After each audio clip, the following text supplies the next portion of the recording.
எங்கள் யூடியூப் சேனலுக்கு உங்களை வரவேற்கிறோம். இந்த சேனலுக்கு சப்ஸ்கிரைப் செய்யாதவங்க தயவு செஞ்சு சப்ஸ்கிரைப் செஞ்சிட்டு முழு பதிவையும் பாருங்க.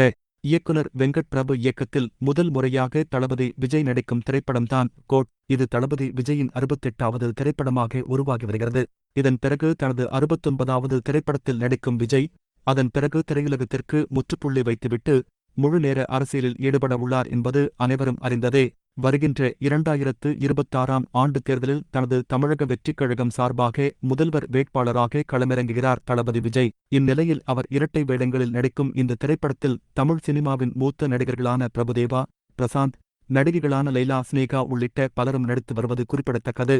அதேபோல வெங்கட் பிரபுவின் ஆஸ்தான நடிகர்கள் பலரும் இந்த திரைப்படத்தில் முக்கிய கதாபாத்திரம் ஏற்று நடித்து வருகின்றனர். இந்த சூழலில் தற்போது கிடைத்துள்ள ஒரு தகவலின்படி செயற்கை நுண்ணறிவு தொழில்நுட்பத்தை பயன்படுத்தி மறைந்த அரசியல் தலைவரும் நடிகருமான கேப்டன் விஜயகாந்த் அவர்களை இந்த திரைப்படத்தில் நடிக்க வைக்க வெங்கட் பிரபு முடிவு செய்திருந்த நிலையில் கேப்டனின் மனைவி பிரேமலதா அதற்கு ஒப்புதல் அளித்துள்ளதாக தகவல்கள் வெளியாகியுள்ளது.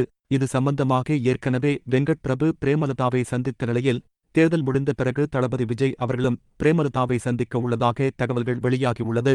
கேப்டன் உயிரோடு இருந்திருந்தால் நிச்சயம் அவர் தனது தம்பி விஜய்க்காக இந்த திரைப்படத்தில் நடித்துக் கொடுத்திருப்பார் என்று பிரேமலதா விஜயகாந்த் கூறியதாகவும் கூறப்படுகிறது.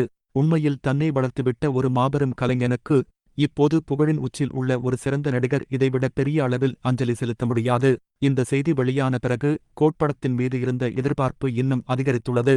முழு பதிவையும் பார்த்ததற்கு நன்றி. எங்களோட சேனலுக்கு உங்கள் ஆதரவு வேணும். தயவு செஞ்சு எங்கள் சேனலை சப்ஸ்கிரைப் செய்யுங்க. எங்கள் சேனலுக்கு ஆதரவு தாங்க. மற்றொரு பதிவில் சந்திப்போம்.